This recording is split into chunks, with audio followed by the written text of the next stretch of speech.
Hey Ed, thanks for your time. Dustin Siggins, LifeSiteNews.com.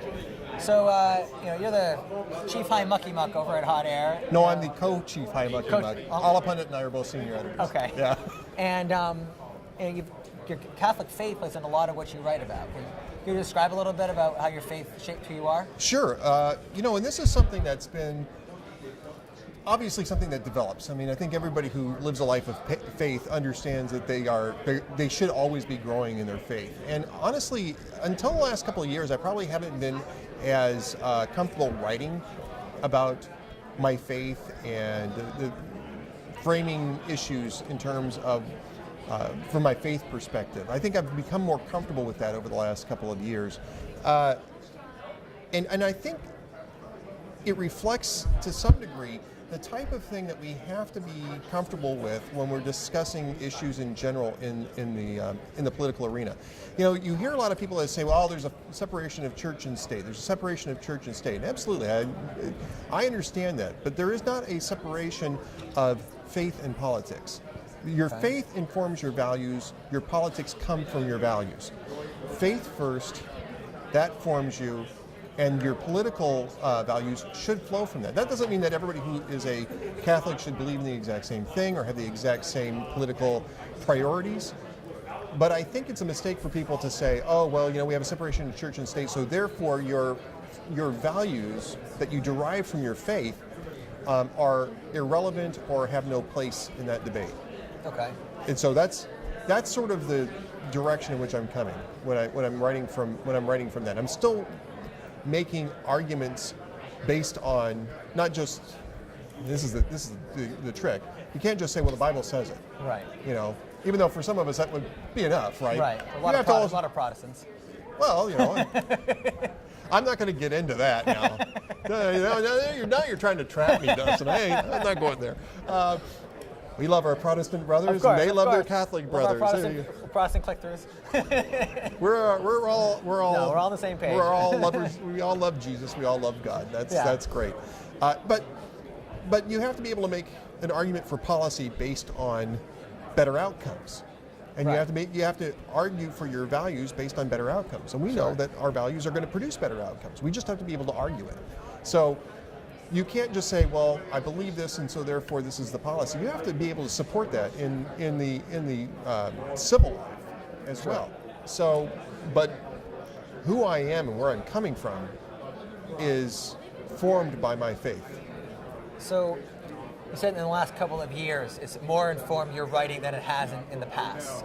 Yes. What changed in the last couple of years? I've noticed you have your Sunday reflections, which are I'm catching all of them when I see them. I make sure I read them and post them on Facebook. They're really great. So what changed? Well, I'll tell you, I went on a vacation in Rome in 2011, and it was for the beatification of John Paul II, who's going to be canonized next month. Right. I won't get a chance to go out to that, unfortunately. But I was there with 3 million of my closest friends in Rome, and it was funny because we were really looking at this as a vacation. We were going to be there for the beatification, but mostly as a vacation. We're going to spend 6.5 days in Rome and relax and enjoy ourselves. And my wife and I, as we usually do when we're going on these kinds of trips, we sit down with the guides because we don't usually do tours, so we do our own thing. And she would say, I want to see this, I want to see that, and I'd read stuff out of the book, and I want to see that. And I finally said, are we going to spend the whole time in church? Because every time I mentioned a church, it was like, oh, I want to do that. It's like, are we going to spend the whole time in church? But it became a real pilgrimage for me in a way that it's very difficult to describe, and the only thing I can say is I think the Holy Spirit was moving me to be there. I actually wasn't going to go there for the beatification, but I felt somehow that I was supposed to take Marcia there, my wife, Marcia. Right, sure. And it really became a pilgrimage for me, and I think it really, even though I was as Catholic, was a practicing Catholic, I think it really connected me a lot more to my faith than I had anticipated. And since then I've been discerning what my role is supposed to be, what it is I'm called to do. And so the Sunday reflections that I started just recently, that's something that I felt like I was at least called to try, just to see how it worked out. And so far it's been pretty well received. There's been a lot of comments I've seen that's really praising you for it. And I think a lot of people, I appreciate that because It's not coming from the pulpit. It's just one man's reflection. Right. Yes. And it's similar to the. I almost want to put a disclaimer on this. The Right. Catholic Church does not endorse this.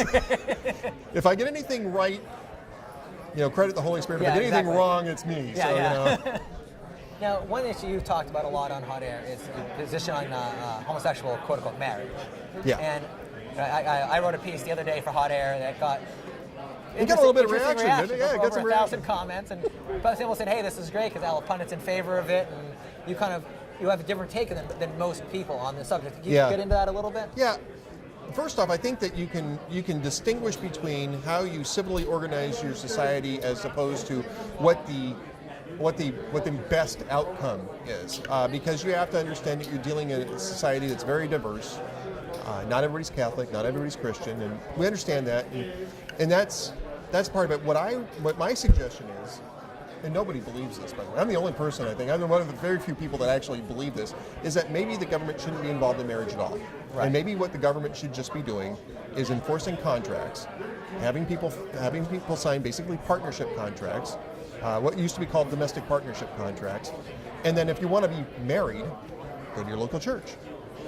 And if you meet the requirements of that local church, then you can be married in that church, and it's up to each church to define what they think of as a sacramental or other, covenant or whatever marriage.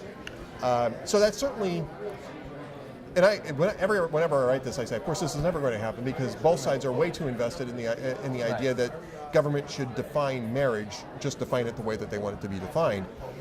But I was arguing this since 2008, is that eventually, if you demand that government define marriage, you might end up with a definition that you don't like. And I think that's what's happening with people of faith. They're saying this, and they're saying that it's a definition we don't like, and they're trying to change it back. And this is one of those things, I think, that once it changes, it's almost impossible. It's a momentum that's impossible to stop. Sure. So I guess final question I have for you. Something that's been kind of interesting. I'm doing some writing on this for LifeSite. A great site, by the way. LifeSite is a terrific site. Well, thank you very much. And we're Dustin paid me to say that, by the way. Obviously, contraception is a big issue. And a lot of people, I'll admit that until the HHS mandate came out, I was like, yeah, I'm Catholic, so I'm against it. I'm unmarried, so it's really an academic issue for me, largely. Yeah. And then I saw the HHS mandate come out, and I started really engaging with people on it on Facebook. And one of my brother and one of my friends said, Dustin, how many times have you said I'm a virgin on Facebook in the last 3 months? Well, because that was the issue of discussion. With the HHS mandate, yeah. And I'm Catholic, so I'm going to talk about it. And so, how do you think that is an effective argument against the mandate itself, but also from a Catholic perspective, on encouraging people to really, how bad contraception is for society and for women? Well, I would say, first off, if you want to know how bad it is, go back to Humanae Vitae, which was written, I think, in 1970 by... 1968, thank you. In which basically the Pope predicted everything that followed. And at the time he was ridiculed. You're just overreacting, just reactionary, just hyperbolic. He basically predicted that the explosion of pornography, of abuse, and not just abuse in the legal sense that we talk about it, but in terms of using people in a disposable sense for fleeting moments of sensory pleasure, which is an affront to human dignity, which is what is at the center of our faith, obviously. And again, here's another area where I think you can make some distinctions between the civil and the faith world. Even Rick Santorum, who I greatly respect, voted in favor of Title X funding for contraception for women who for low-income women. Okay. It's a form of welfare. It's part of the welfare thing. Sure. And that allows them to have access to contraception if they choose to have it. That doesn't mean that you necessarily have to endorse it, but the government was making those funds available so that women could have the choice of doing that if they wanted. What is different about the HHS mandate is that the government is forcing businesses in a private transaction to completely fund contraception, whether or not the business owners, whether or not that interferes with the business owner's own religious sensibilities. Right. And that, to me, is a much, much bigger deal. It's a much bigger deal. And first off, you have to understand that there isn't a contraception crisis in the United States. The CDC has a study that shows that 99% of women who were sexually active and who wanted to avoid pregnancy accessed contraception. There is no contraception which is why we probably crisis. Don't even need that funding that Santorum voted for. Well, in part because of that funding. Oh, okay. Yeah, in part because of that funding. I mean, you can even debate about that. I mean, I'm just saying that exists. And the reason why I bring that up is because if the government thought that there was a contraception crisis, they could just put more tax dollars into providing low-cost contraception alternatives. First off, contraception is low cost as it is. It's not that expensive. It is not up to schools and employers to supply it for free for their employees. And forcing government into those positions is exactly how we're going to see religious sensibilities, religious expression curtailed.